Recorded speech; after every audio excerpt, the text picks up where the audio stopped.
Hello, guys, and welcome back to the Healthy Not Complicated podcast.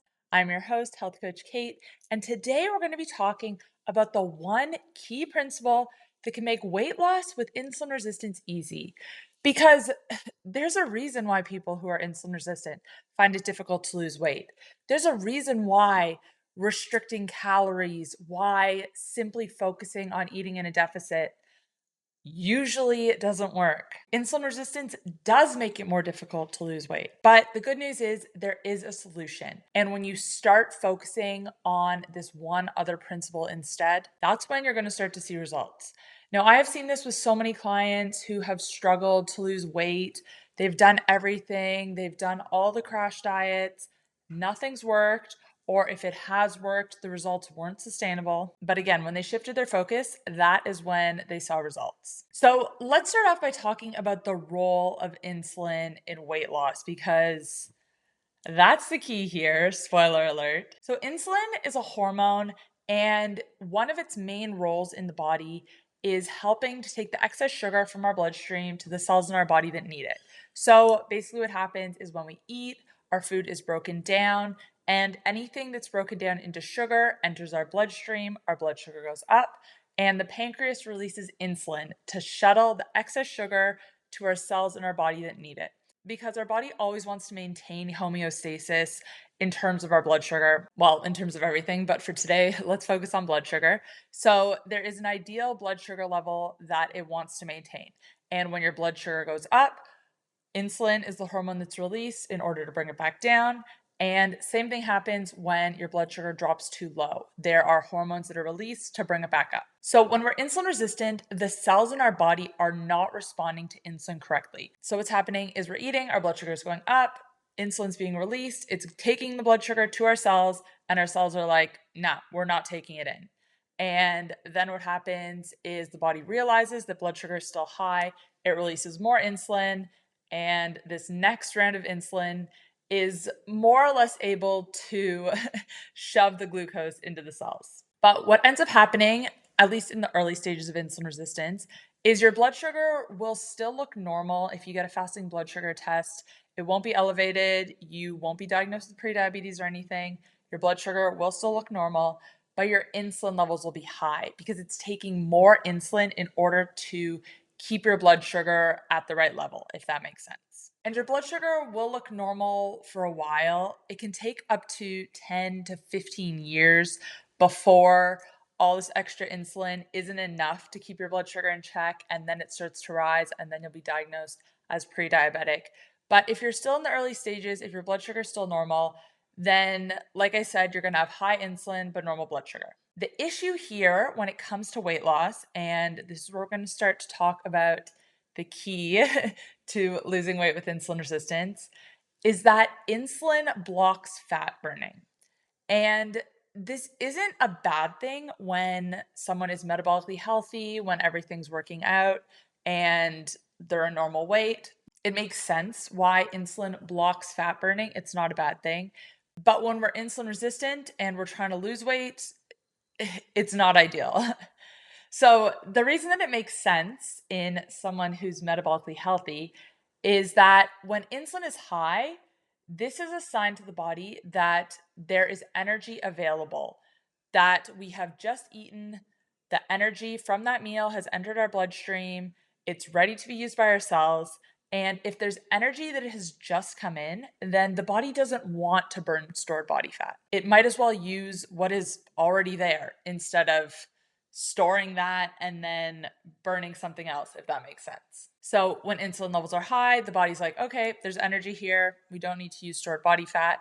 But on the flip side, when our insulin levels are low, that is when our body starts to mobilize fat and burn through our stored energy supply, aka our body fat. Do you struggle to fall asleep? Bond Charge's sleep glasses are here to help. Designed to block disruptive blue light from screens and artificial lighting, they support your body's natural melatonin production so you can enjoy deeper, more restful sleep. And right now, until December 25th, Bond Charge is offering 25% off site-wide during their holiday sale. That's not all. You can also save on red light therapy devices to boost energy and skin health, and sauna blankets for the ultimate recovery experience, all from the comfort of your own home.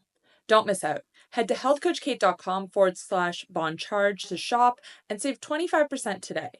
Bond charge, better sleep, better health, better you. But because when we're insulin resistant, it's taking a lot more insulin in order to control our blood sugar, we're stuck in a state where our insulin is always high. And this is why it is so difficult to lose weight. Even if you don't think you're eating that much, you might just have a baseline higher insulin levels throughout the day. And aside from it being difficult to lose weight, this also makes you hungrier because, again, your body isn't using energy efficiently. It's not able to use the energy from your meals efficiently. It's needing more insulin in order to be able to use it. And on top of that, it's not able to burn fat efficiently because insulin's high, so that's being stopped. And it becomes this vicious cycle where the high insulin is causing the insulin resistance to become worse. And then the insulin resistance is causing insulin to stay high. So you get stuck in this cycle. And that's where people begin to get very frustrated. They feel like they're hungry all day long. They feel like they're having swings in their energy and their mood. It's very hard to stay focused. They feel like they always need to eat and they're trying to lose weight, but nothing seems to work and they feel miserable. Oh, hello. Look at your little tail on the screen. Yes, what can I do for you? You just want some attention. I can give you that, but I'm also trying to film. Oh, big purr. Can you guys hear the purr? Oh, I hope you can hear that. Anyways, let's get into the next part of this video, which I'm sure is why you're here. So if insulin is what is blocking fat burning, and if insulin is what's making insulin resistance worse, the key is to keep your insulin levels low. If you can keep your insulin levels low, then your body is going to be able to use your stored body fat for energy instead. This is going to encourage fat burning. It's going to help to balance your blood sugar and your energy levels and your mood. It's going to reduce hunger and cravings. All the things I'm sure you're looking for. And basically, it's going to make weight loss not only easier, but more pleasant.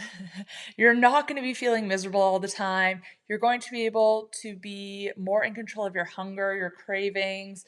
Your energy is going to be better. You're not going to feel ravenous. So, how do we keep our insulin levels low? There are two main ways to do this, and they both have to do with what we're eating and what we're not eating. So, the first way is kind of a little bit obvious. It is to just not eat. Now, I obviously don't mean don't eat anything for an extended period of time. But you can do this by taking advantage of intermittent fasting.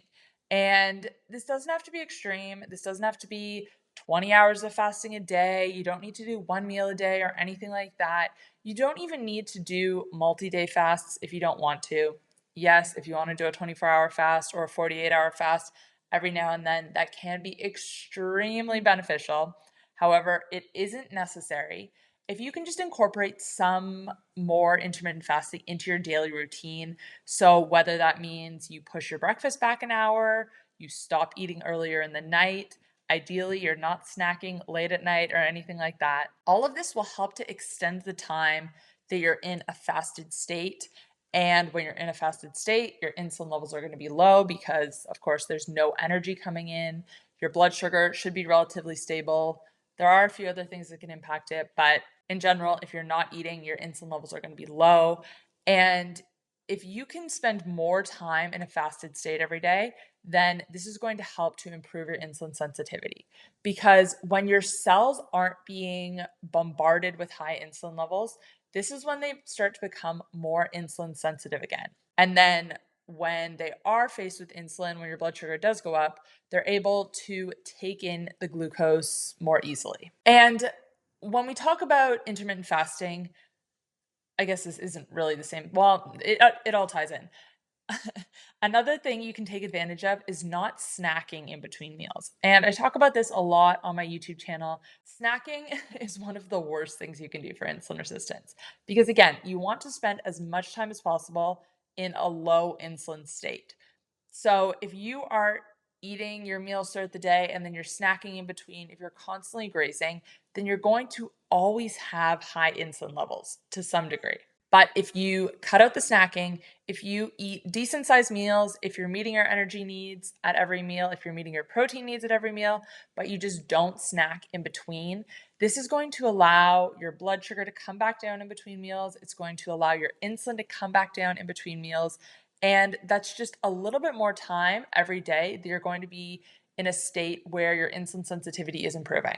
So, intermittent fasting as much as you can. Again, even if you can just do 12 hours a day, so if you eat your last meal at 8 p.m. and then you don't eat again until 8 a.m., that's going to make a big difference.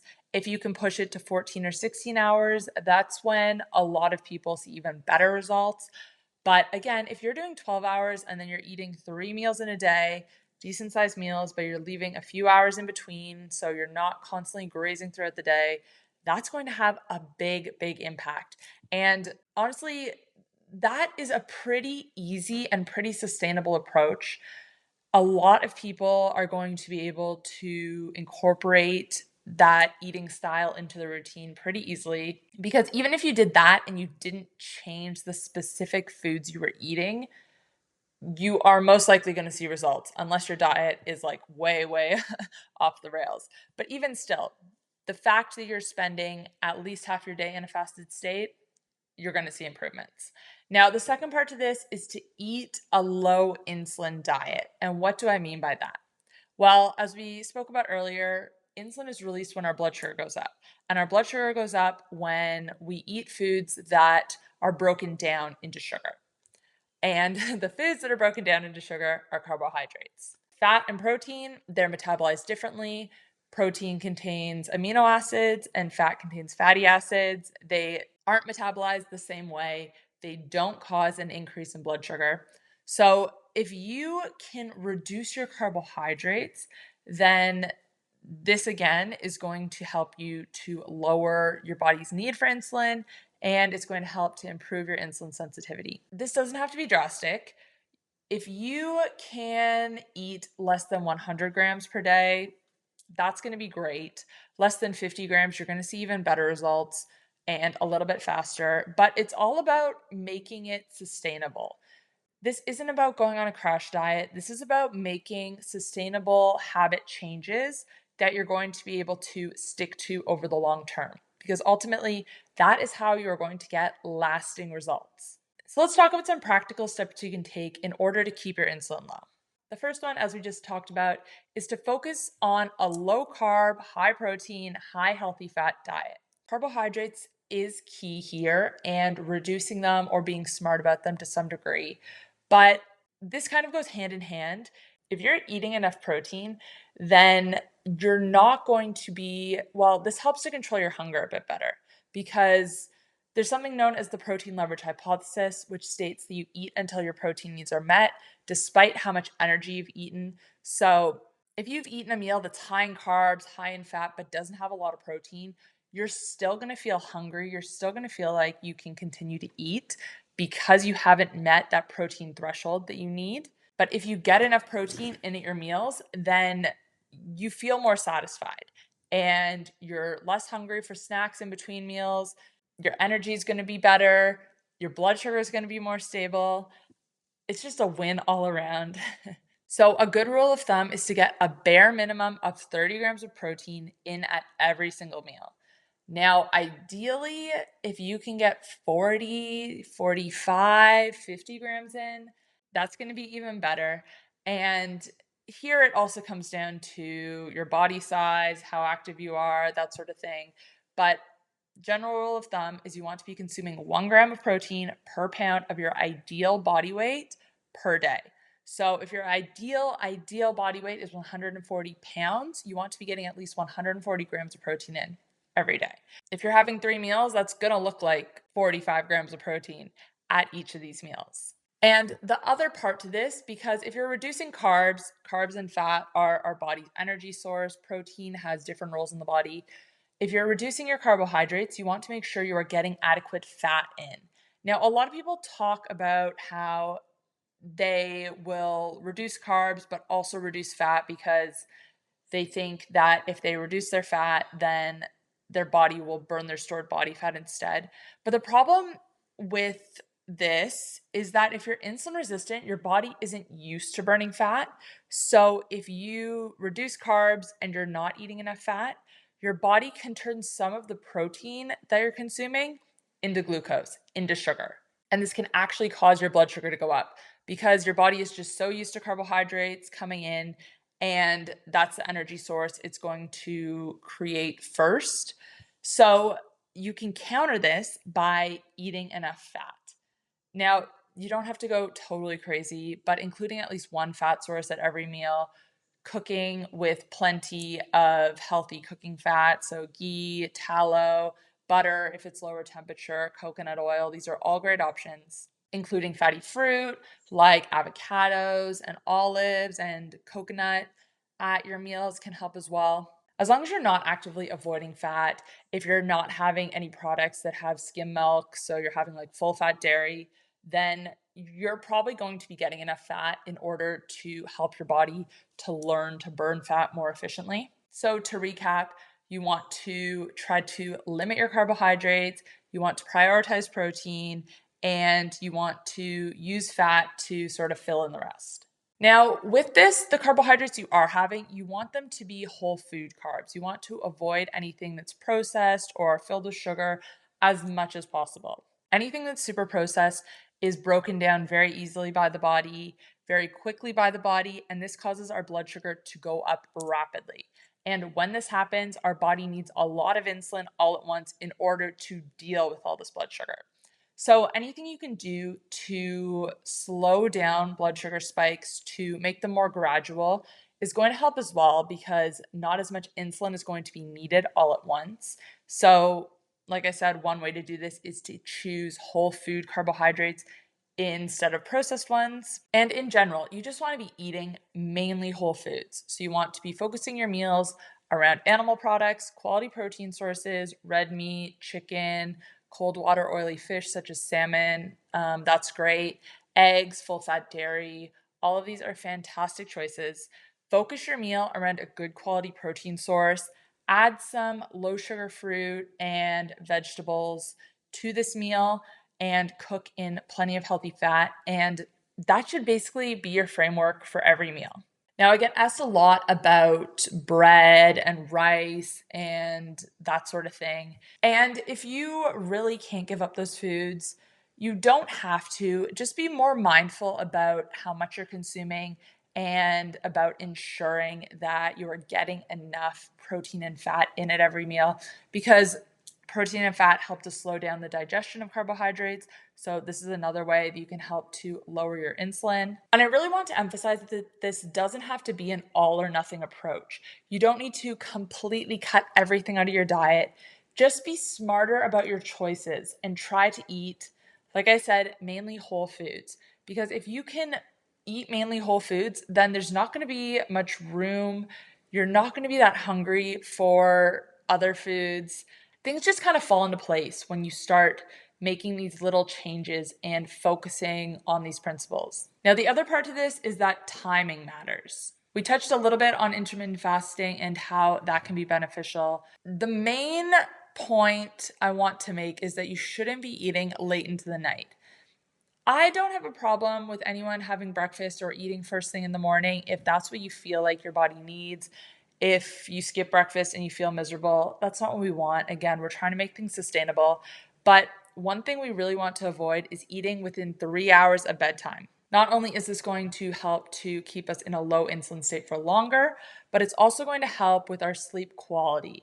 And it's when we're sleeping that insulin sensitivity really improves. So if we can get into a restful state quicker, then we're going to see better results. And that kind of brings me to my next point, which is that there are factors outside of what we're eating that have an impact on our blood sugar and our insulin levels. One of which is sleep. I have full videos on that. I'm probably going to do a full podcast episode talking everything sleep and how to optimize it and about shift work, that sort of thing, in a few weeks. So if you're not already subscribed to the podcast, make sure you are so you don't miss that because So many people talk about the importance of sleep, but I feel like it's something that a lot of us still don't appreciate enough. And it really is so impactful. And that can be both in a positive and a negative way. So, optimizing sleep, making sure you're getting consistent sleep, making sure you're getting enough sleep and it's good quality sleep, all super, super important.